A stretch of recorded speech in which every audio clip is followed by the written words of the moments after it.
Alô, meus queridos alunos, mais um encontro, mais uma aulinha envolvendo Geografia e Artes com vocês, professor Marcos Silvério, nosso querido Francisco aqui.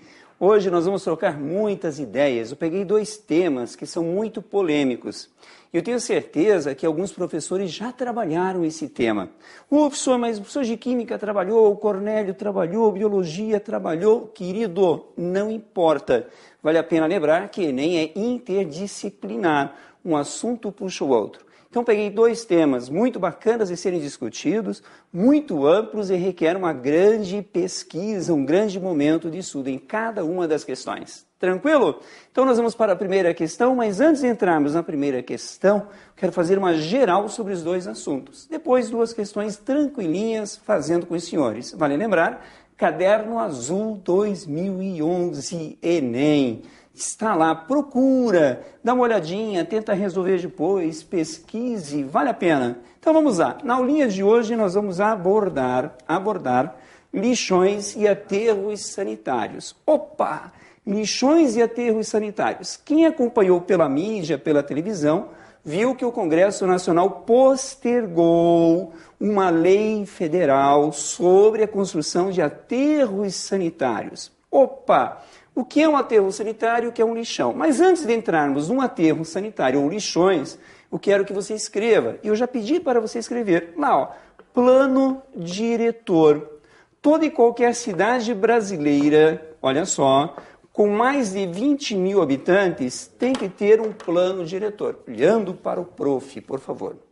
Professor, por que 20 mil habitantes? Por que não todas as cidades? Vale lembrar que mais da metade dos municípios brasileiros ou cidades brasileiras não tem sequer 4, 5 mil habitantes.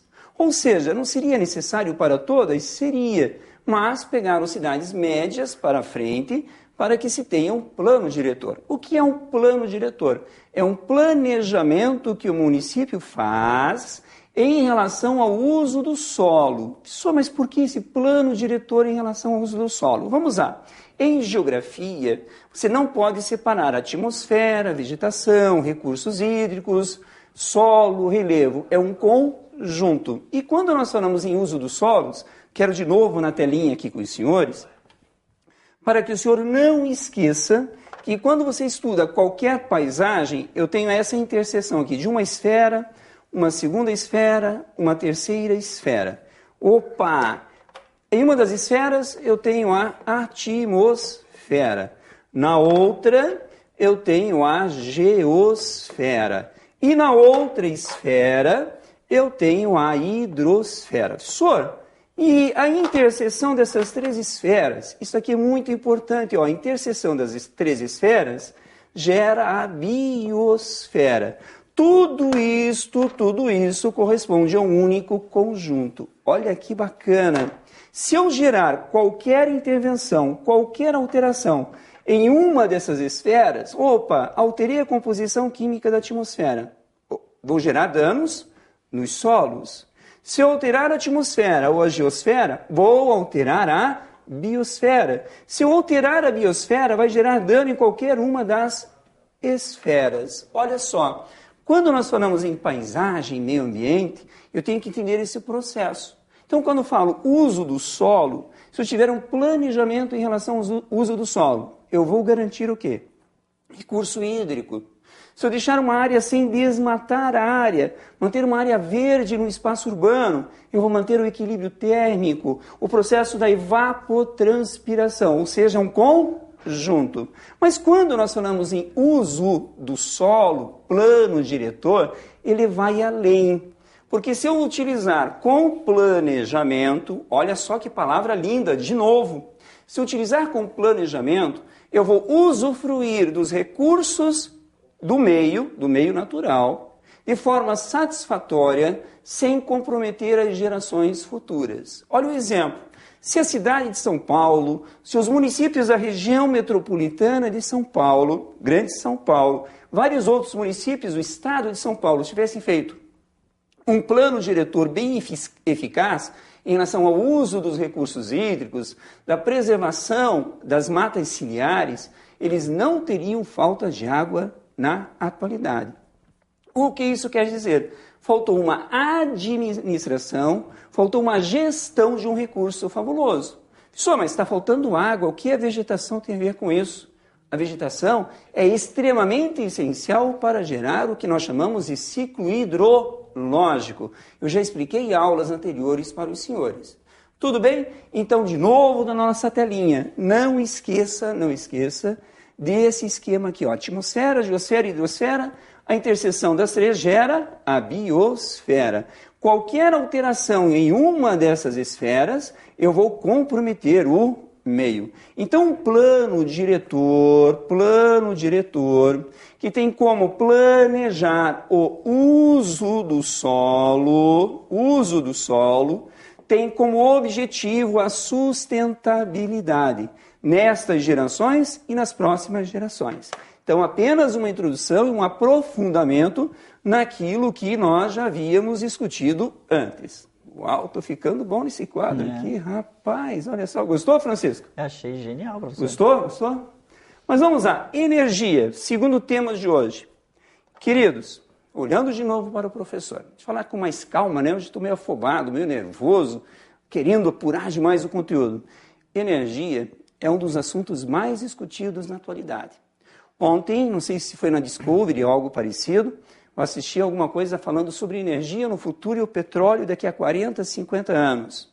Ou seja, quando nós falamos dessa energia, do petróleo, consumo, meios de consumo, fontes renováveis e não renováveis, é um tema atualíssimo. Então, mais uma vez, eu pego uma questão. Também eu lembro aos senhores, biologia trabalha esse assunto, química trabalha esse assunto, geografia trabalha esse assunto. Mas sempre, todos os Enems são 2 ou 3 questões que envolvem esse assunto, principalmente em relação à queima de combustíveis fósseis. Tudo bem? Então, a questão que eu vou abordar hoje corresponde de uma forma sustentável a um novo caminho para produzir energia renovável. E cabe ao Brasil esse privilégio. Então, mais um assunto. Por favor, tudo que você puder ler, procurar, pesquisar em relação à energia, recursos renováveis ou não, vale a pena. Combinado? Então vamos então para a nossa primeira questão do dia de hoje. Vamos nessa? Tá aqui, questão número 13, Enem 2011, caderno azul. Questão 13, como os combustíveis energéticos, olha só, combustíveis energéticos, as tecnologias da informação são hoje em dia indispensáveis em todos os setores econômicos. Olha, querido, é aquilo que eu acabei de falar na introdução, indispensáveis. Através delas, o maior número de produtores é capaz de inovar e a obsolescência de bens e serviços se acelera. Longe de estender a vida útil dos equipamentos e a sua capacidade de reparação. Isso aqui vale a pena uma reflexão. Longe de estender a vida útil dos equipamentos e a sua capacidade de reparação. Estou falando de consumo, de utilização de recursos industrializados. O ciclo de vida desses produtos diminui, resultando em maior necessidade de matéria-prima para a fabricação de novos. Então, estou falando do nosso modelo econômico. E esse nosso modelo econômico de consumo, né, nós utilizamos uma enorme quantidade de matéria-prima. Opa, professor, eu posso falar que o planeta está em colapso? Agora, uma curiosidade, uma pergunta para os senhores. Vamos lá? Uma perguntinha bacana. Por que vocês acham que o homem está tentando chegar na Lua, chineses com uma base espacial na Lua, os norte-americanos?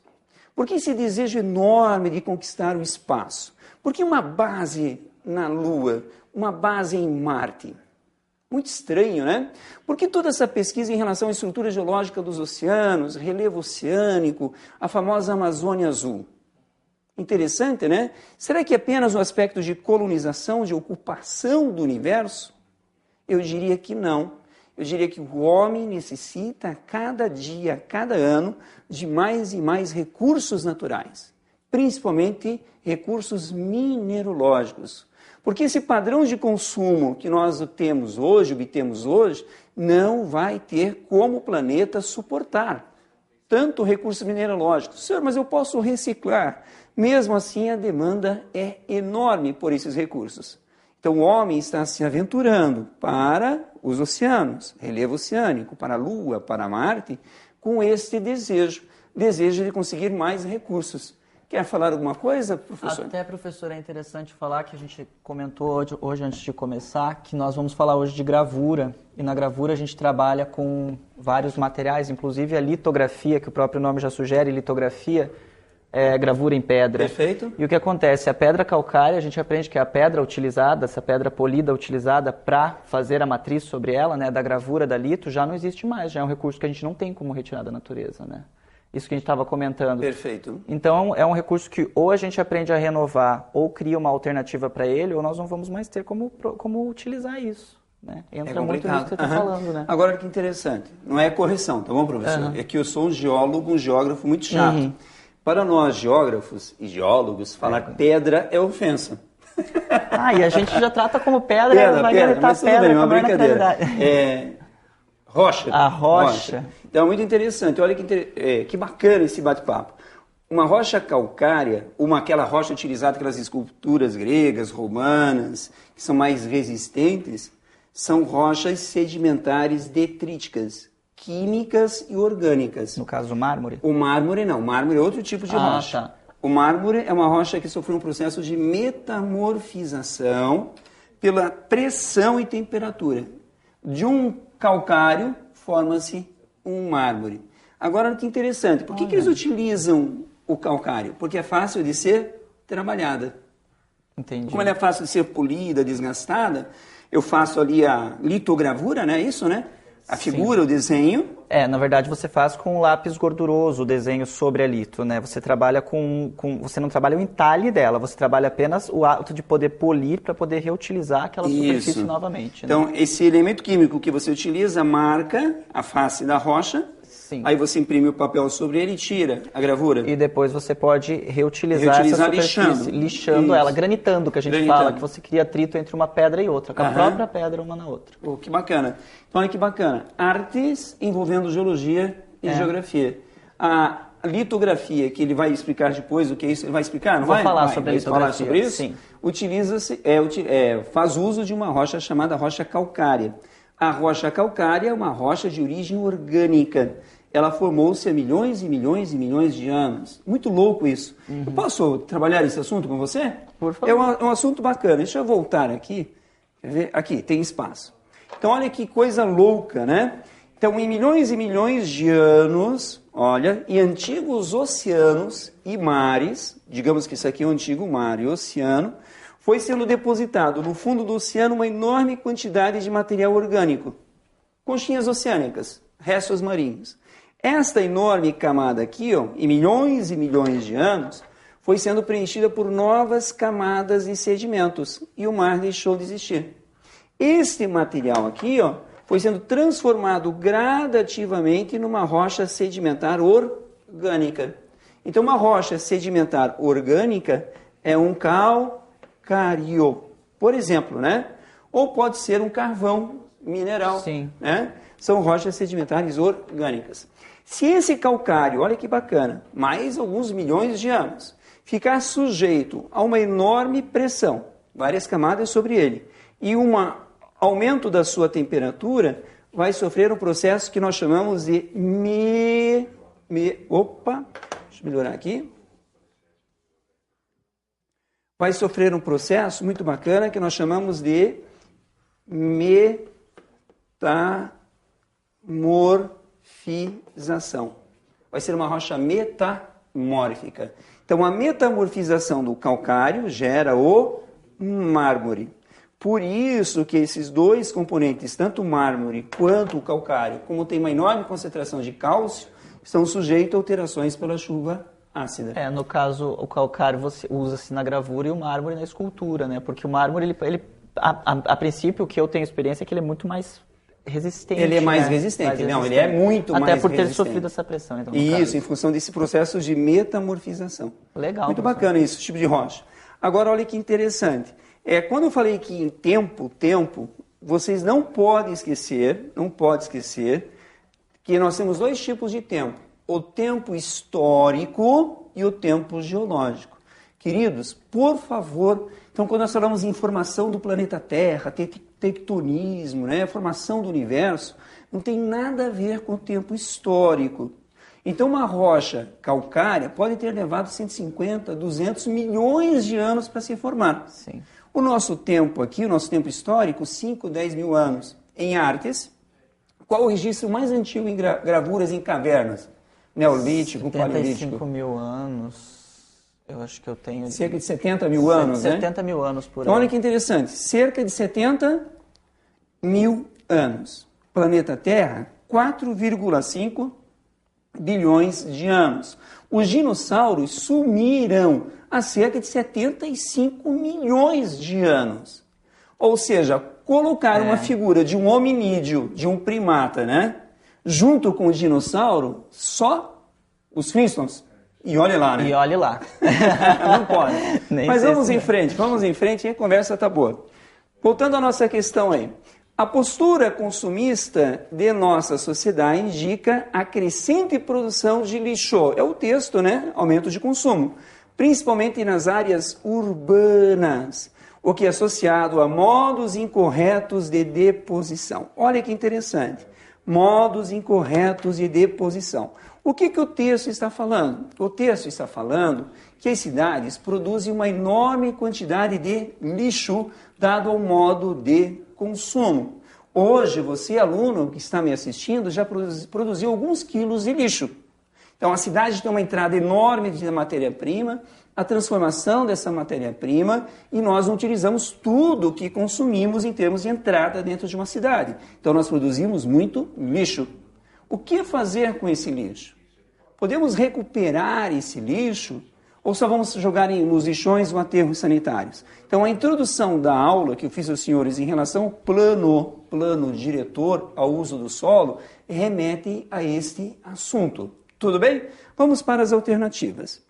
Alternativa A, provoca contaminação do solo e do lençol freático. Eu estou falando de, por a caneta vermelha, estou falando de lixo. Então, se eu lançar a céu aberto, numa vala, numa encosta, o lixo vai gerar sim a contaminação do solo e, consequentemente, o lençol freático. Aí você vai lembrar que eu fiz uma bolinha e outra bolinha, beleza? Ocasionando assim graves problemas socioambientais, envolveu a sociedade no meio, perfeito? Que se adensarão com a continuidade da cultura do consumo desenfreado. Então, olha que bacana. Se eu avaliar o texto que fala da produção em excesso, e o resultado dessa produção e do consumo desordenado gera o lixo. E o lixo lançado no meio ambiente vai gerar problemas socioambientais, vai contaminar o lençol freático e a contaminação do solo. Eu já explico como isso funciona. Mas o item A está correto, não tem erro nenhum. Nossa, professor, eu li e cheguei na resposta. Mais uma dica para você em relação ao Enem. Sempre que você ler um item, uma questão, nossa, é isto aqui, querido, coloque a resposta. O xizinho, circule e vai para a próxima. Deu certeza. Professor, mas eu tenho que ler os outros itens? Se você tem certeza absoluta, não patina, vá em frente. Combinado? Vamos para o item B. Produz efeitos perversos nos ecossistemas. Perfeito? Que são sanados por cadeias de organismos. Olha só, são sanados por cadeias de organismos decompositores, que assumem o papel de eliminadores dos resíduos depositados em lixões. Nunca, meu amiguinho, eu até tenho decompositores, mas nunca vão assumir e vão sanar a questão do lixo. Então, nem pensar. C. Multiplica o número de lixões a céu aberto, considerados atualmente a ferramenta capaz de resolver de forma simplificada. Pelo amor de Deus, olha, ferramenta capaz de resolver de forma simplificada e barata o problema de deposição de resíduos nas grandes cidades. É um dos maiores problemas do Brasil, do mundo, esses resíduos. Então, por favor, está fora. D. Estimula o empreendedorismo social. Poxa vida, a pessoa realmente... Eu moro numa comunidade e naquela comunidade as pessoas conseguem subsistir em função da coleta, da extração de resíduos em lixões. Já ouviu isso, professor? Já. Muito triste, Claro. né? Visto que um grande número de pessoas, os catadores, têm livre acesso aos lixões, sendo assim incluídos na cadeia produtiva dos resíduos tecnológicos. Pelo amor de Deus, isso aqui é um absurdo. É como eu falar assim, ainda bem que tem o catador para resolver parte do nosso problema, né? Sim. E possibilita a ampliação da quantidade de rejeitos que podem ser destinados a associações e cooperativas de catadores de materiais recicláveis, financiados por instituições da sociedade civil ou pelo poder público. Financiados, isso aqui é pobreza, isso aqui é miséria, isso é subdesenvolvimento. Olha a resposta, de cara a resposta A. Mas antes de fechar essa questão, rapidão, antes de ir para a próxima, eu quero explicar o que é um aterro sanitário e o que é um lixão. Tudo bem? Lixão, você simplesmente dispensa o lixo em determinado local. Aí vem mais pessoas, vão dispensando esse lixo. Ou algumas prefeituras pegam determinados locais e constroem os seus lixões. Aí vem um caminhão que carrega o lixo, cata o lixo e vai depositando. Isso é um lixão, sem nenhuma especificação técnica. Qual a diferença do aterro? Aterro, eu tenho o preparo do terreno, nivelamento, eu tenho argila que é compactada, eu tenho uma camada de material impermeável, lona plástica. Opa, por que isso? Porque o material orgânico, quando ele entra em decomposição, né, em função de bactérias decompositoras, produz um elemento tóxico, muito tóxico, chamado churume. Esse churume, ao percolar no solo, vai contaminar o lençol freático. Opa! Então um aterro é bem diferente de um lixão. Um lixão gera e produz churume? Sim. Contamina o lençol freático? Contamina. E o que é o lençol freático? É a água que vai percolando do solo e vai compondo parte do ciclo hidrológico. Viram só? Então, um lixão gera um enorme impacto ambiental, um aterro sanitário não. E o aterro eu vou fazendo em camadas, em camadas, em camadas. Eu posso tratar esse churume? Posso. Eu vou canalizar isso em locais próprios para que não venha contaminar o meio. Então, quando eu falei no início da aula, por que uma cidade tem que ter um plano diretor? Nesse plano diretor, a cidade tem que ter aonde vai ser o aterro sanitário, como ele vai ser construído, aonde ele vai estar localizado na área do município. É o planejamento do espaço urbano. Combinado? Vamos para a próxima questão. Próxima questão envolve o assunto que havia dito, energia. Questão 7. Uma empresa norte-americana de bioenergia. Isso aqui é muito triste, né? Uma empresa norte-americana, bioenergia, está expandindo suas operações para o Brasil para explorar o mercado de pinhão manso. É muito interessante. Nossa, professor, aqui no Paraná, aqui no Sul, nós temos o pinhão, né? Mas pinhão manso, que é isso? Vale a pena a pesquisa. Com sede na Califórnia, a empresa desenvolveu sementes híbridas de pinhão manso, oleaginosa utilizada hoje na produção de biodiesel e de querosene de avião. Olha que bacana. Quando eu avalio pinhão manso, da onde é esse produto? Que oleaginosa é essa? E que empresa é essa com sede na Califórnia? Olha que interessante. Eu queria falar mais sobre isso para os senhores. Quando nós falamos para os senhores do pinhão manso, quero olhar nos teus olhos, eu gosto de olhar nos olhos dos alunos, mas hoje que eu estou simpático e bonito, né? Mas vamos lá, quando eu falo do pinhão manso e falo de uma empresa norte-americana, investindo em biotecnologia num produto genuinamente brasileiro. É o mundo preocupado em obter energia renovável. Olha só, É o mundo preocupado em obter energia renovável.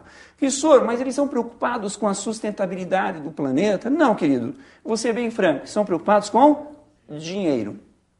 Por isso que quando nós falamos em política ambiental, nós vamos perceber que a partir dos anos 70, 80, surgiram uma infinidade de empresas investindo maciçamente em tecnologia para que isso ocorresse. Está aí uma empresa de biotecnologia norte-americana estudando uma planta que é encontrada no Brasil porque ela tem um enorme potencial energético. Esse é o pinhão manso. Tudo bem? Vamos para a questão de novo. A partir do texto, a melhoria agronômica das sementes de pinhão manso abre para o Brasil a oportunidade econômica de a melhoria agronômica das sementes de pinhão manso.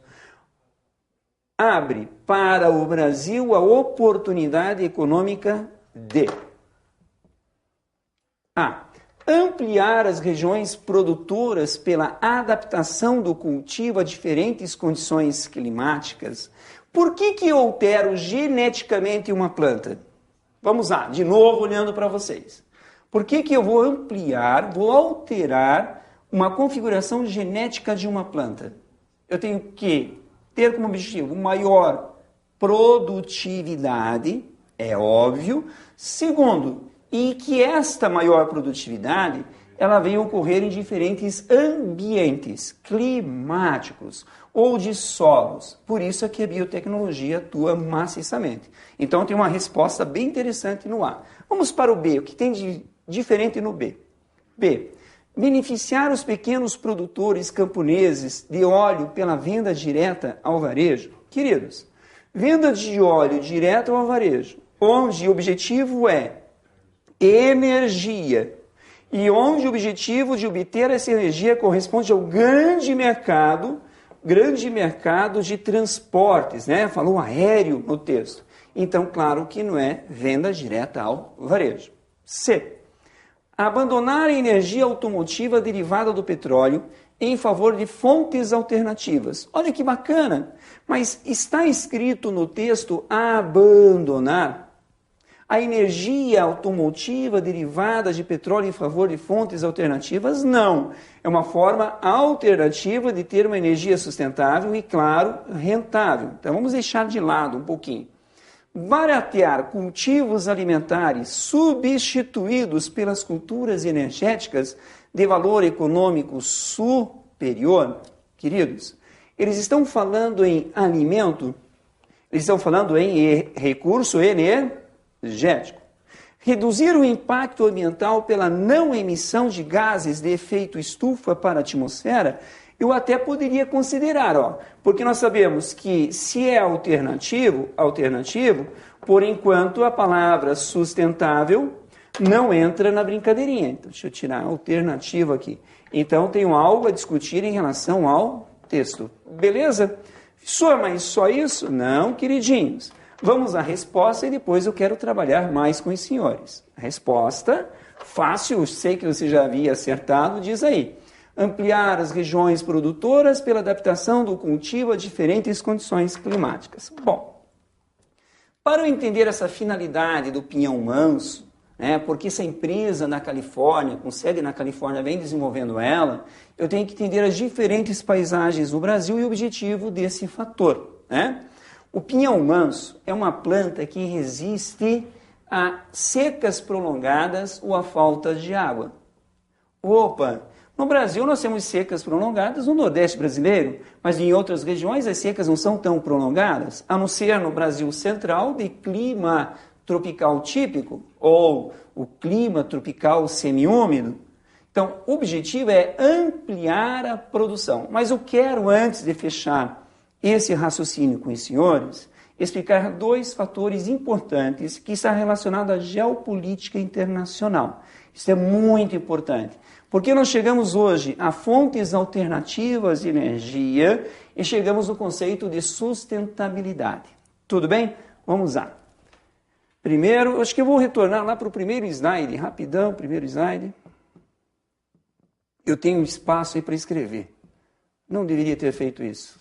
Depois, Francisco, você vai pondo lá para o último para mim, Francisco? Sim. Mas depois. Olha só, eu gosto dessa linha do tempo. Em 1973, no Oriente Médio ocorreu uma guerra, chama-se Guerra do Yom Kippur. Beleza? Nessa Guerra do Yom Kippur, os países árabes produtores de petróleo resolveram utilizar o petróleo como fonte de energia e pressão política para o mundo ocidental. O barril do petróleo nesse ano saltou mais ou menos de 2,4 dólares para mais de 11 dólares, um aumento substancial. O mundo ocidental ficou apavorado, de 2 dólares para 11 dólares em um ano. Olha que bacana. Senhor, mas de 2 para 11 é barato. Então imagine se o petróleo hoje, que está em torno de 60, 70 reais, o barril há 2 anos estava a 100 reais, não dólares, né? Imagine hoje, a 100 dólares. Se fosse 2 anos atrás, fosse para 500 dólares. Aí um barril, 180 litros. Seria muito, muito caro. Seria essa a proporção. Agora vamos lá. O Brasil, nesse período, importava 75% do petróleo consumido. Hoje nós temos 100% da produção necessária para o mercado interno. Só que nós exportamos petróleo, importamos gasolina, importamos diesel, aquela bagunça. É o mercado financeiro, o mercado global. Agora olha que bacana. De 2 para 11 foi um aumento expressivo. Nesse aumento expressivo, nenhuma economia iria suportar. Então, os países membros da OPEP utilizaram o petróleo como instrumento político para pressionar o mundo ocidental, para que o mundo ocidental acatasse seus desejos em relação à Palestina e ao Estado de Israel, que estava oprimindo na visão islâmica no Oriente Médio. Perfeito? Opa, o mundo não poderia depender da OPEP, o mundo não poderia depender apenas do petróleo. Aí, inúmeras nações, de volta para o quadro onde eu quero que você escreva, partiram para a utilização de fontes alternativas de energia.